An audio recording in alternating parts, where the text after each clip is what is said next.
Welcome everyone to Daf Yomi Yevamot, 1 week at a time.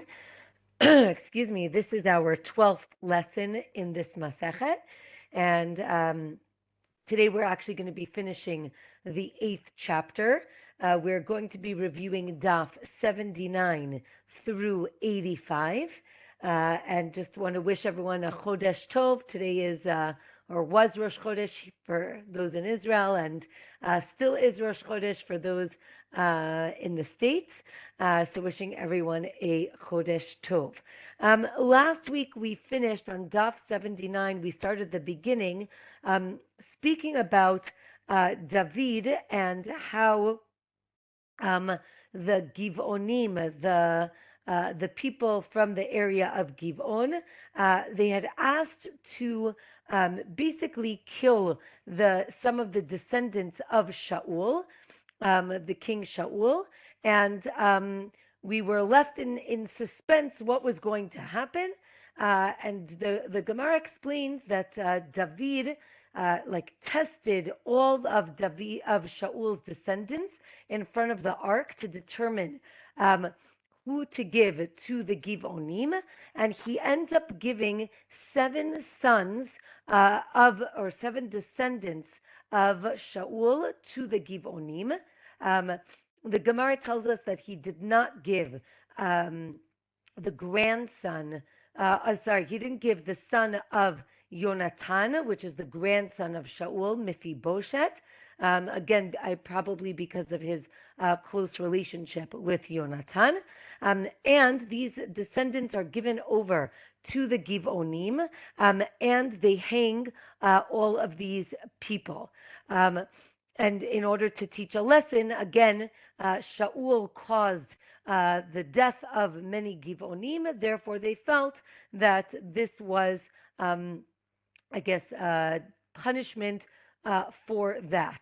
And the Gemara continues and tells us that Moshe and Yoshua declared that the Givonim cannot marry into Israel, and David, so they did it during their generation, and David did it for subsequent generations. They were the water bearers and the wood choppers of that time period. Okay, the next Mishnah is going to discuss eunuchs, and there are 2 types here in the Gemara. One is what I guess you would say either from birth due to an illness, and the other is some sort of castration or something that was done by human intervention. That's called a saris adam. A person caused it. So the Mishnah tells us that person can do Chalitza and needs Chalitza for his widow because they had a moment or there was a time when that person was valid. However, the Sris Chama, which is a eunuch that is because of either an illness or that was the way they were born, they cannot do Chalitza because they were never valid. Or, of course, the Mishnah gives another interpretation, basically the opposite, the Sris Chama, because it could be because of an illness. Maybe they can do Chalitza because they could be healed, as opposed to the Sris Adam, where there's castration based on someone caused it. They cannot do Chalitza because it is irreversible.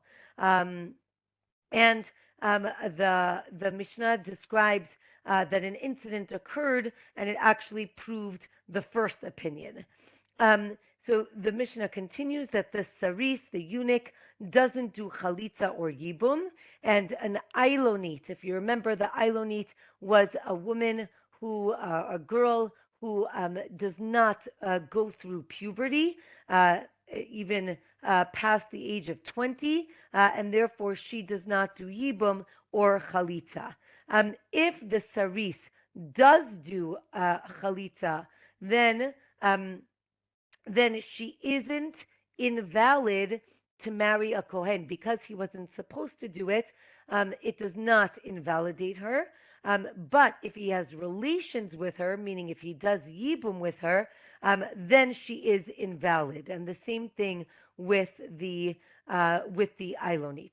The Gemara says that the first opinion, which is Rabbi Akiva, he holds that the Saris Adam, again due to human intervention, can marry a convert, and therefore she does, right, he could marry her, therefore she does need chalitza, either right from him or he could do yibum in this case. A person with damaged genitals or someone who is elderly, if they did do yibum or chalitza, then or if they died and their brothers do yibum or chalitza to their wives, it does work. But they can't remain married to them. Again, if you remember, we've been discussing the idea of the purpose of Yibum would be for procreation.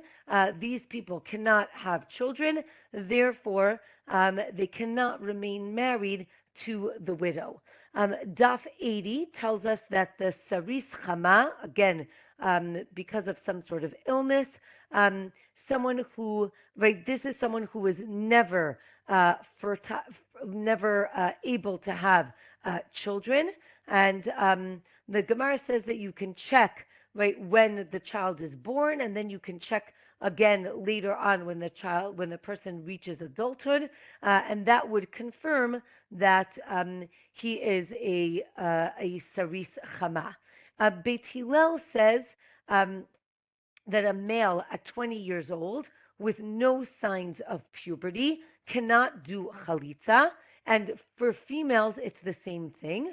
Beit Shammai says that really it's at 18, not at 20, or maybe the male is at 20 and the female is at 18 because we know, and it seems the Gemara also realized, that women go through puberty earlier, right? Girls will go through puberty earlier than boys.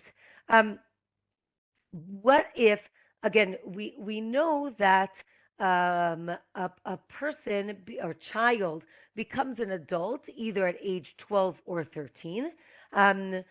But the question is, with this person who we're not sure if they're going to hit puberty, so the Gemara explains on Daf 80 that if someone transgressed between ages 12 and 18 and didn't show signs of puberty, then after age 18 or 20, they do show signs of puberty, meaning pubic hairs start to grow.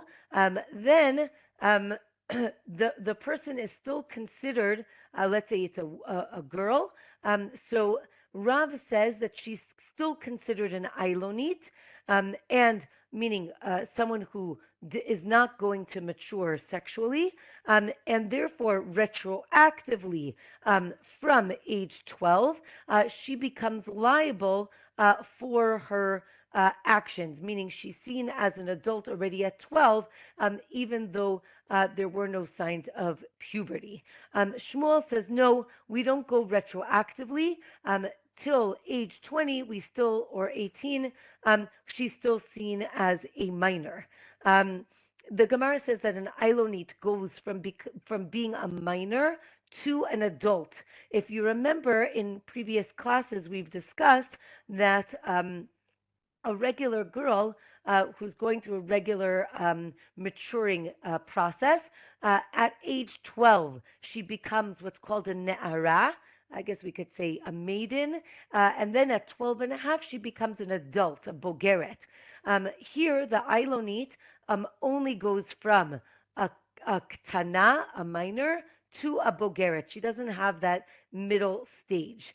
And therefore, she cannot be judged as what's called a na'ara me'urasa, which is a girl who is, again, above 12 but under 12 and a half if she is engaged and then she has an adulterous relationship, she is punished. This a girl who's normally developing.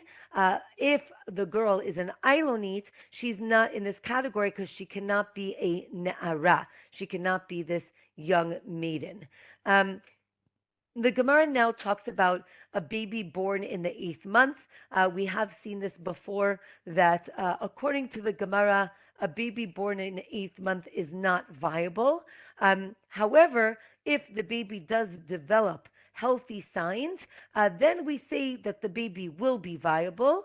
Um, and if it is fully formed, it's interesting, but it says that it must be a 7-month old baby that kind of lingered in the womb for another month and then it was born. The Gemara talks about checking the hair and the nails.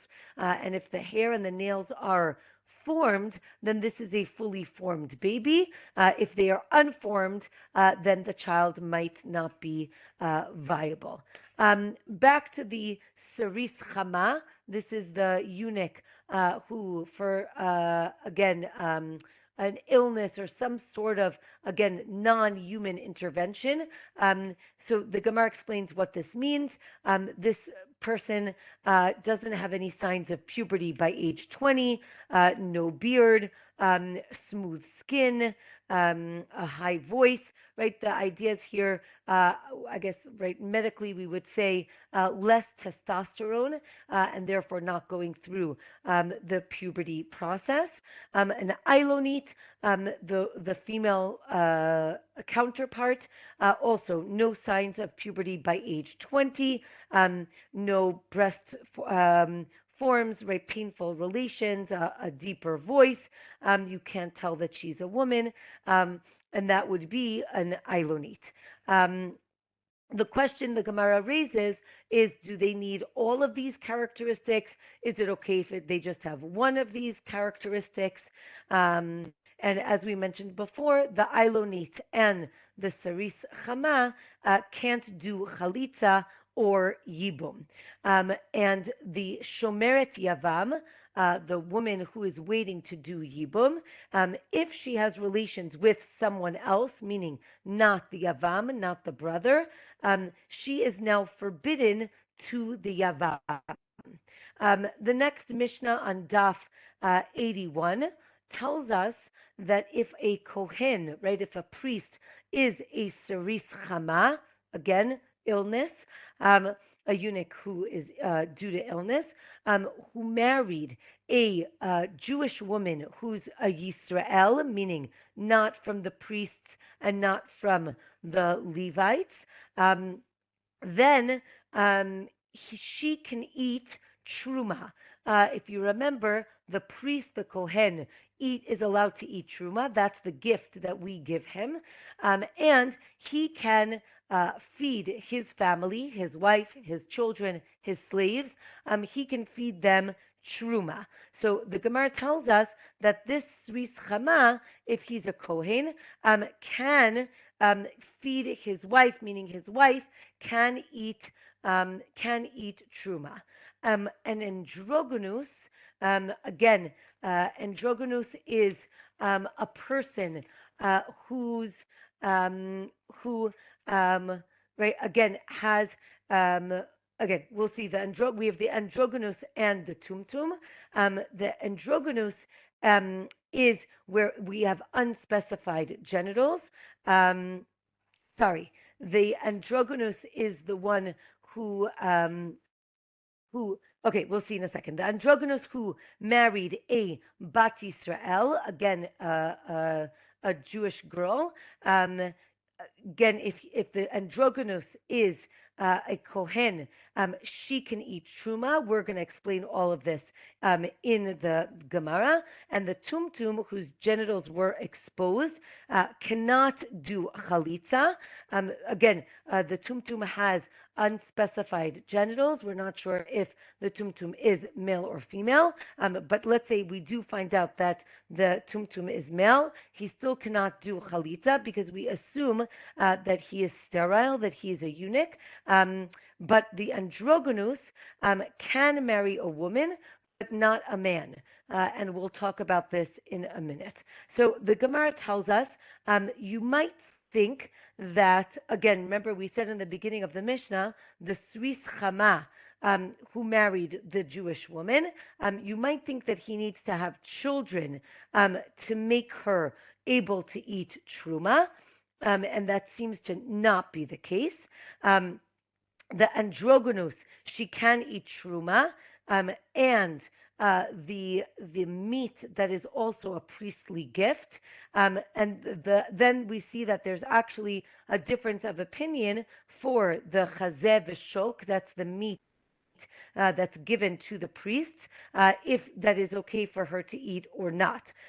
Maybe the Gemara suggests that in the case of the androgynous, only they can only eat truma dirabanan, but not if it's on a biblical level, and they cannot eat the meat that is given as a gift because that is on a biblical level. Truma nowadays, the Gemara tells us, right, Truma nowadays is, and even in the time of the Gemara, is rabbinic in origin, and therefore it is easier for her to be able to eat it. From here, the Gemara goes on a little bit of a tangent and discusses the concept of nullification, of bitul. Some of us might be familiar in kashrut, when we're dealing with food, we have the concept of batel bishishim. Things are nullified if they're in a ratio or less than 1/60th, right? So if you have a big pot of chicken soup and a teeny tiny drop of milk falls in, that milk becomes nullified in the large pot of soup. So the Gemara tells us that you have to have the right ratio, and then if you do, then the minority will be nullified. And we have different ratios: 1/60th, 1/100, 1/200. However, the Gemara teaches us that things that are sold individually are not nullified. It doesn't matter what the ratio is, unless it's in rabbinic in origin. If it's rabbinic in origin, then there is nullification. So when we're talking about what's called kilei hakerem in the vineyard, when there's a mixture of grain and fruit, so these things need to be burnt, but if it got mixed in, then you have to burn it all together, meaning let's say you mixed it, things that need to be destroyed with things that do not need to be destroyed, you might have to burn everything. Or maybe if there is less than one part to 200 parts, then it becomes nullified.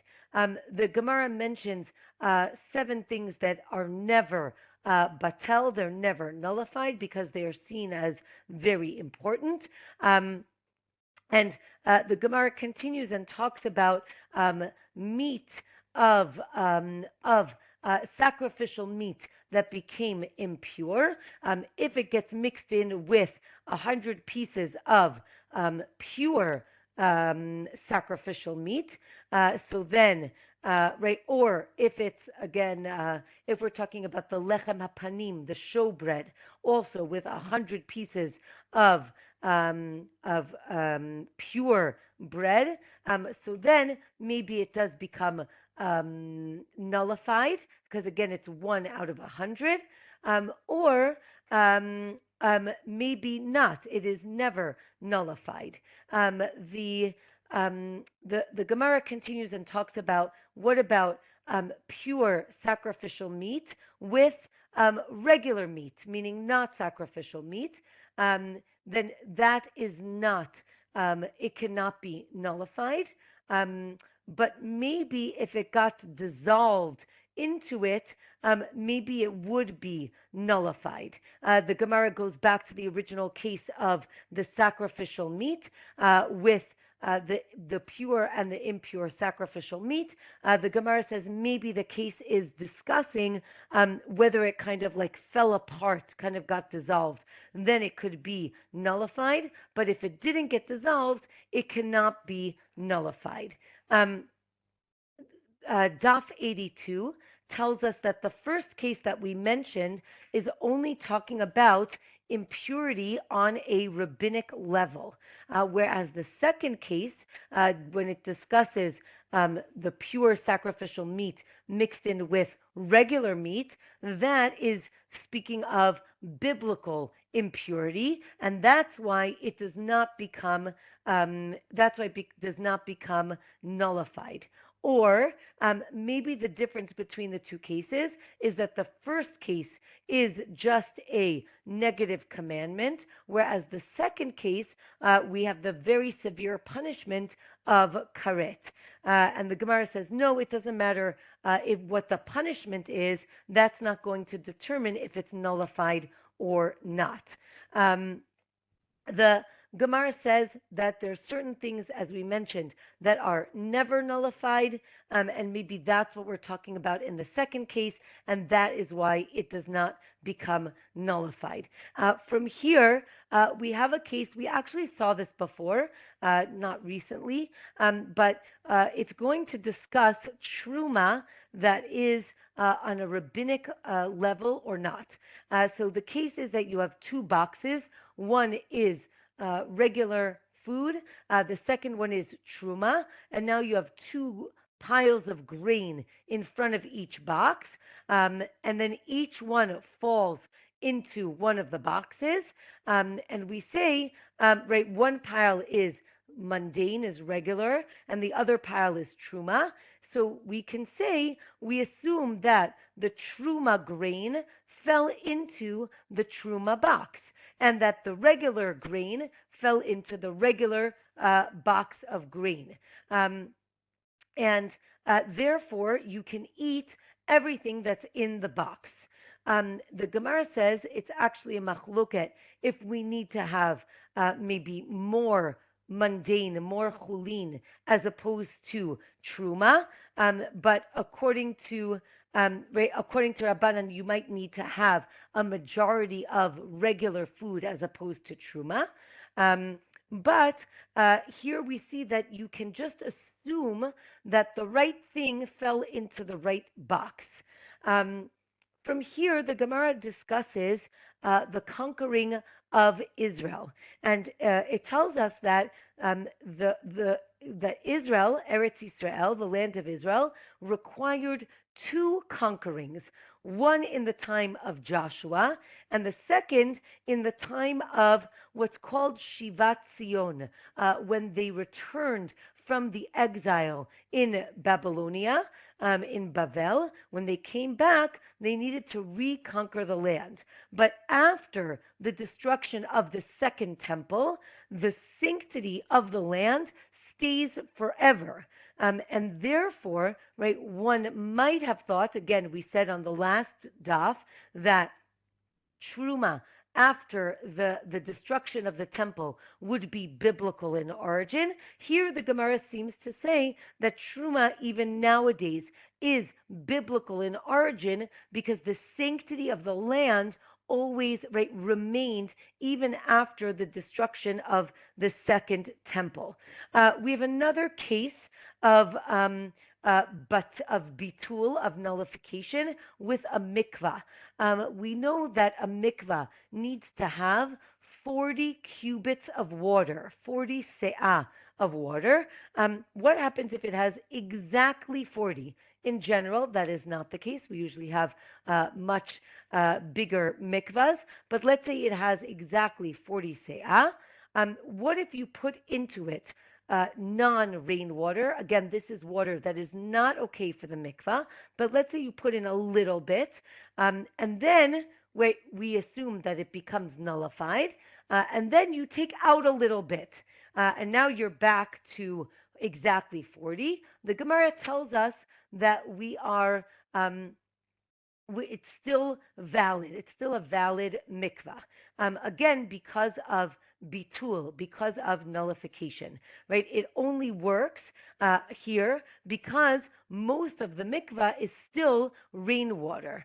And the Gemara says, right, even though this is still a rabbinic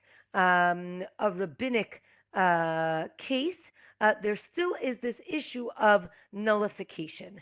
Um, the Gemara continues at the bottom of Daf 82 that if an androgynous can marry or betroth a person, the Gemara tells us that the androgynous, again, who has both genitals, the Gemara tells us the androgynous is seen as male.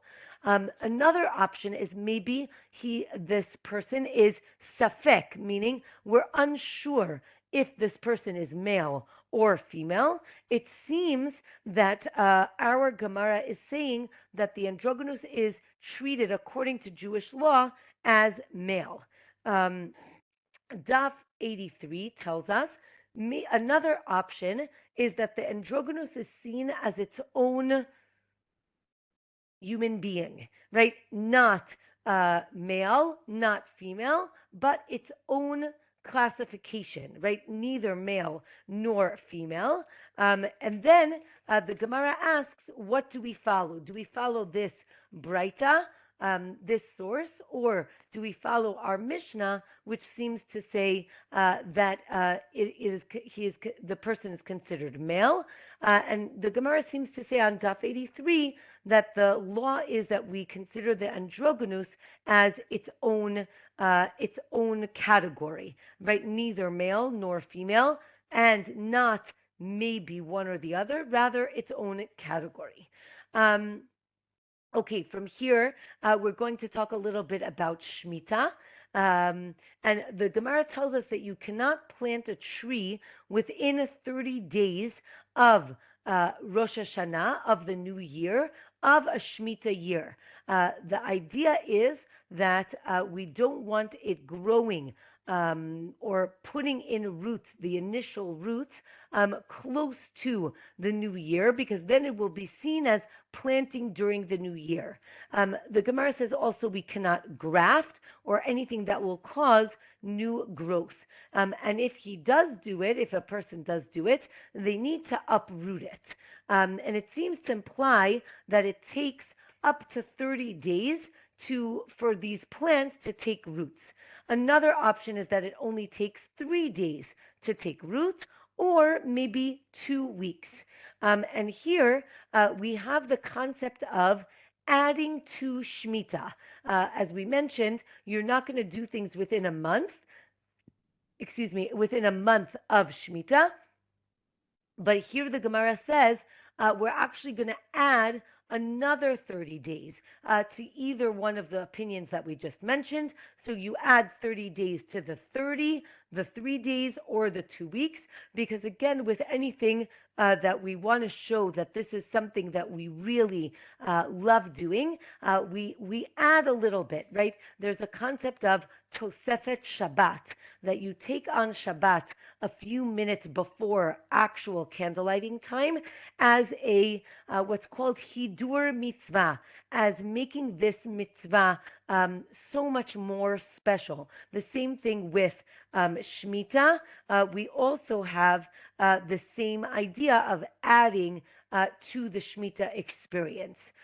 What happens if your grapes grow over your friend's grain? We mentioned the concept of kilaim, where we're not allowed to mix different types of vegetation, right? Grain and grapes. What happens if my grapes grow next to or on top of my friend's grain? So the first opinion is I have made his grain prohibited. He cannot eat from it anymore, and therefore I need to compensate the person for their loss of grain. Or another opinion is that I cannot make someone else's things prohibited, and therefore it is not seen as kilaim. Kilaim is only if one person plants both of those things together. We had mentioned that the Tumtum cannot do Chalitza. Right, the point is, again, we have unspecified genitalia. The Gemara says we might discover that this person is female, and therefore they cannot do Chalitza. Again, we're going to see the androgynous now as being a male, and therefore a male cannot have sexual relations with an androgynous. Um, and if one, uh, okay, if one, now we get into the idea of, again, I think here the Gemara is trying to take the case to as far, I don't want to say far fetched, but let's say to an extreme. The Gemara says that if you have a tumtum or androgynous bird and you kill it in a way that they kill it in the temple, meaning malika, which is using your finger as opposed to using a knife from the back as opposed to from the front. There's a machloket if this bird is seen as impure because you killed it in a certain way or not. And again, the top of Daf 84 tells us that an animal that is tumtum or androgynous cannot be sanctified for the temple, cannot be brought as a sacrifice, and you cannot switch with it for another animal to be sanctified. And with that, we end the 8th chapter of Masechet Yevamot. We're going to continue on Daf 84 with the 9th chapter with a relatively long Mishnah. So here we are going to get 3 different categories of complicated relationships. And in each category, we're going to have 4 different cases. So let's go. The Mishnah tells us that some women can be permitted to their husbands, but forbidden to his brother, meaning to the Yavam, if the husband dies. Or the opposite, right? You can be permitted to the Yavam, but forbidden to the husband, or you can be permitted to both, or you can be forbidden to both. So now the Gemara is going to explain all of these cases. So case number 1, we have, or category number 1, we're going to have permitted to the husband and forbidden to his brother. What's the case? We have a priest who marries a widow, again, who that is okay, but the brother is the high priest, is the Kohen Gadol. That is not okay, right? So a halal, right, somebody who is an invalid priest who marries a regular girl, that is okay, but as soon as they have relations, she now becomes invalid to marry another Kohen. If he dies, she is now forbidden to his brother, who is also a priest. If you have a regular man who's married to a regular woman, so that's okay. But his brother is a mamzer, right? He has an illegitimate brother. That relationship is forbidden. And if you have a mamzer who marries a mamzeret, right? Both of them are products of a forbidden relationship. They can marry each other, but if he dies and his brother is a regular person, not a mamzer, that relationship is forbidden. Let's do the opposite case. Here we're going to have forbidden to the husband, but permitted to the brother, to the Yavam. What's very unique about this case is one might think since the woman is forbidden to her husband, there shouldn't even be the concept of Yibum, and we're going to see that that is not the case. Again, in specific cases. So here we have a high priest who betroths a widow. He was not allowed to do that. And then so that's prohibited. But his brother is a regular priest. A regular priest can marry a widow. You have a regular Kohen who marries a chalala, a woman who is invalid, but his brother is a halal. The invalid Kohen can marry the invalid woman. A Yisrael, regular guy, marries a mamzeret, again, product of forbidden relationship. That is not okay. But if the brother is a mamzer, so then that relationship is okay. A mamzer with a regular woman, not okay. But if his brother is legitimate, meaning regular Jew, so then that that the Yavam is permitted to the widow. Next category, we have prohibited to the husband and prohibited to the Yavam, right? So meaning neither of them, you cannot do Yibum, but you have to do Chalitza. So here you have the high priest who marries a widow, and the brother is also a high priest. One might say, how does that happen? The simplest case is one person is the high priest. He becomes impure right before Yom Kippur. Then his brother, they say to his brother, oh, you know what? We want you to be the priest, the high priest. He becomes the high priest. When the original husband takes, is recovered from his being impure, he goes back to the job of being a high priest. His brother cannot go back to being a regular Kohen, but also can't serve as the Kohen Gadol, as the high priest, and therefore he remains a high priest. The next case is a Kohen with a woman who is invalid, and his brother is also a Kohen. Again, these are both prohibited. A Yisrael with a Mamzeret, and the brother is also Yisrael. Again, parallel cases. Mamzer with a woman who is valid, and his brother is also a Mamzer. The Mishnah continues that all other women are permitted to their husbands and permitted to the Yavam as well. From here, the Mishnah goes on to a similar but different case, and that is the case of secondary relationships. We call them shniyot. We mentioned them early on in the Masechet. These are not the immediate relatives, but they're secondary relatives. These are forbidden only on a rabbinic level. And a woman, so here the Gemara says, the Mishnah says, in parallel, a woman can be a shniyah, a secondary relation to her husband, but not to his brother. And therefore, she can marry the husband, but she cannot do Yibum with the brother. And we have the opposite case as well. And the Gemara says that the woman, this woman, this shniyah, who marries, her relation, so she does not get a ketuvah or perot, meaning she does not get the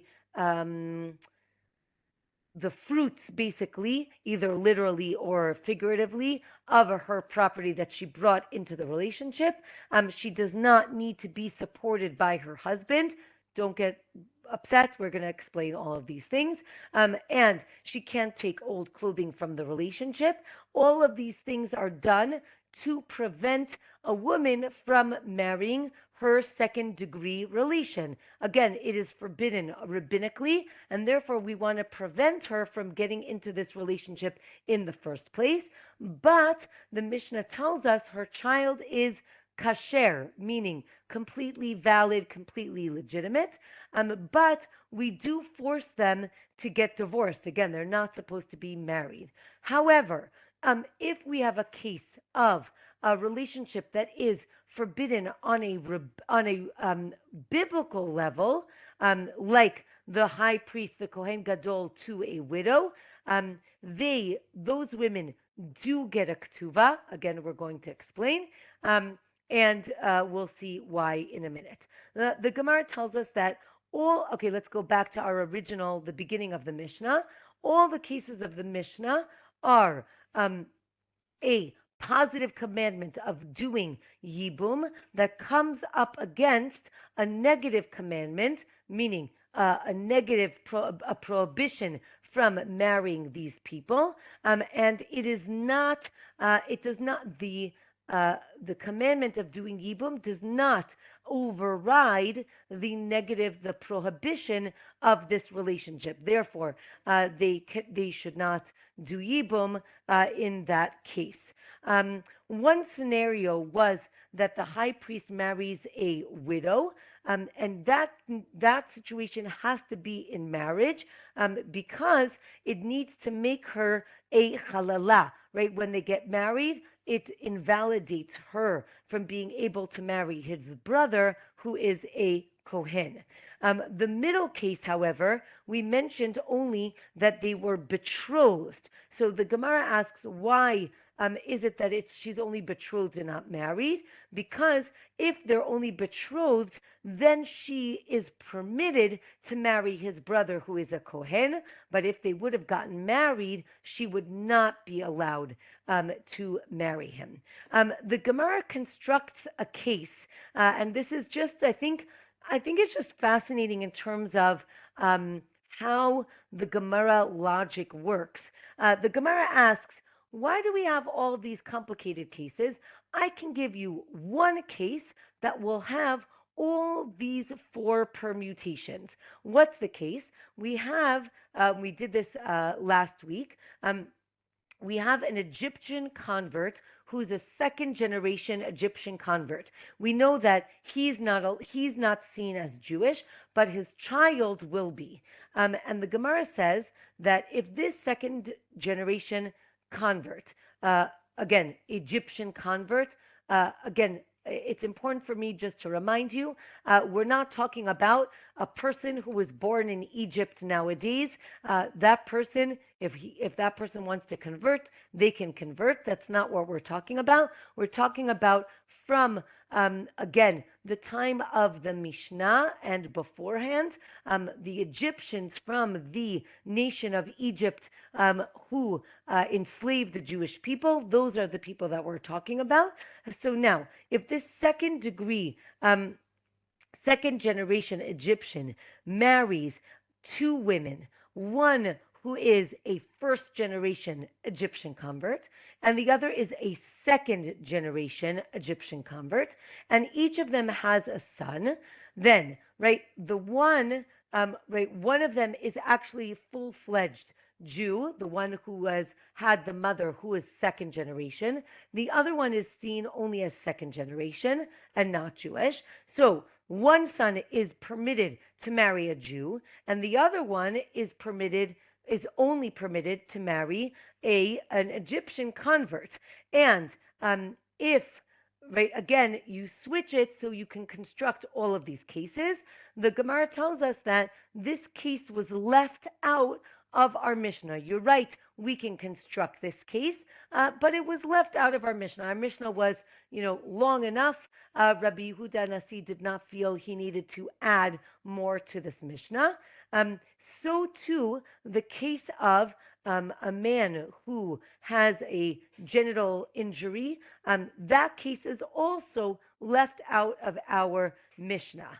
From here, the Gemara tells us that a daughter of a Kohen can marry a halal, meaning a Kohen who is invalidated based on maybe something that he did or his parents, and that is maybe learned from our Mishnah, or no, it cannot be learned from our Mishnah.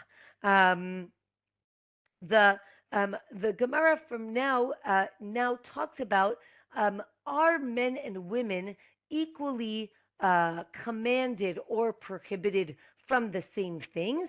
And the Gemara tells us that in general, men are compared to women in a certain verse, and therefore they are equally prohibited from whatever prohibitions they're prohibited from, and allowed to do the things that they are allowed to do. However, there are certain times where there is a difference. One is the case that we just mentioned, the female Kohen, right, the daughter of a Kohen with a halal. The flip case is not the case, meaning a Kohen is not allowed to marry a halila, a female who is invalid from marrying a Kohen. Um, the Gemara on Daf 85 tells us that there were actually 10 classes of Jews that made Aliyah from Bavel, from Babylonia, to Israel. And here, um, it might be maybe I don't think the word is triggering, but it might seem insensitive that we're classifying people. But again, I think it's important to understand, definitely in the time of the Mishnah and the Gemara, there are classes. Some of them have to do with, who your, many of them have to do with who your parents were. They're not always right based on what you have done, but there are classifications. So we have the priests, the Kohanim, the Leviim, Yisrael, right? We have Chalalim. These were, again, invalid priests, Gerim, converts, freed slaves, Mamzerim, again, children of forbidden relationships, Nitinim, we had the Natin from the Givonim, the Shtuki, who we don't know what this person's lineage is. The Asufi also, we have questionable lineage as well. So the Gemara tells us that the first three categories can marry each other, and then the Leviim, like if you take away Kohanim, but Leviim, Yisrael, all the way till freed slaves, they can all marry each other, and converts till the Asufi can all marry each other, right? There are different categories of people and who they can marry or not. We said that the shniyot, right, the second degree forbidden relationships, they can be again secondary related to the husband, but not to the Yavam. The question is, in that case, does she have a ketuvah, right? Meaning she is forbidden to her husband, but not to his brother. Let's say he dies and the brother does Yibum. So do we say that she has a ketuvah because it goes according to the Yavam, who she's not related to? Or do we say it goes according to the original husband, and because she was not allowed to marry him in the first place, she does not have the ketuvah? And the Gemara answers that she does not have a ketuvah based on the original relationship. What about, right, let's say the Kohen Gadol, the high priest, marries a widow who he was not supposed to marry. So the Gemara asks, does he have to support her or not? Right, again, he shouldn't marry her. So the Gemara says, no, he does not need to support her. Again, we said that this is to deter her from marrying him in the first place. But, however, the Gemara says that if he dies, the estate does need to support her. Again, we want to make sure that the women are supported, and after he died, there's no deterrent for her to be in a relationship because he's no longer there. We said that the widow with the high priest do have a ketuvah, and they get support and they get all these things, but she becomes invalid, meaning she becomes a chalala, and so does her child, and he needs to divorce her. However, with the shniyot, with the secondary forbidden relationship, they do not get all of these things, but the children is valid, and he still needs to divorce her. So the Gemara explains, right, again, we want to ask why. Why, let's say, does she get penalized by not getting her ketuvah? That doesn't seem fair. So the Gemara has numerous explanations for this. The Gemara says one explanation is that in the first case, meaning the widow with the high priest, she's getting the ketuvah, but she's invalid, right? So the Gemara says that because she becomes invalid and her children, so then the sages penalize him by saying, right, she's not going to want to go into that relationship because she doesn't want her children to become invalid. But he, what does the husband care? And therefore, the sages wanted to penalize him, and they said, if you marry her, you're going to have to support her and you're going to have to pay for her ketuvah. And this is a way to deter him from marrying her. However, in the case of the shniyot, here she remains totally fine. So do her children. Therefore, she's going to want to go into that relationship. And therefore, we want to deter her. Therefore, we're going to say that if you go into this relationship, you're not going to have a ketuvah. He's not going to support you, and therefore it's a deterrent. Another explanation could be because the first case is biblical in origin, and you don't need to strengthen a biblical prohibition, whereas the shniyot, the second case, is rabbinic, and therefore we need to strengthen it. Or another option is that the first case, he is going to persuade her to marry him, right? She's not going to want to, as we said, she's not going to want to become invalid. Excuse me. Therefore, we penalize. Um, sorry again. Therefore, we penalize him. But the second case, we are going to penalize her because she is not going to become invalid. What about a priest with a chalutza, a woman who did chalitza? Rabbinically, he's not allowed to marry her, but she still have a ketuvah? Because again, is it a rabbinic in origin or biblical in origin? And the Gemara says that because she becomes invalid, she's not going to want to go into this relationship. He's the one who's going to try to persuade her, and therefore we penalize him, meaning she does have a ketuvah. The Gemara now brings up different differences between the various opinions as to why some relationships do get a ketuvah and why others do not get a ketuvah. And I think with this, we are going to end. There is the Mishnah at the bottom of the page, but I think we're going to do that next week. I hope that was not too overwhelming. I want to wish everyone a Chodesh Tov. I want to wish everyone a very happy Shavuot, as Shavuot is coming up this Saturday night and Sunday.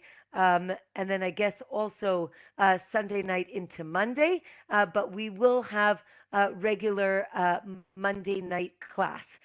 So wishing everyone a wonderful week, and see you next week.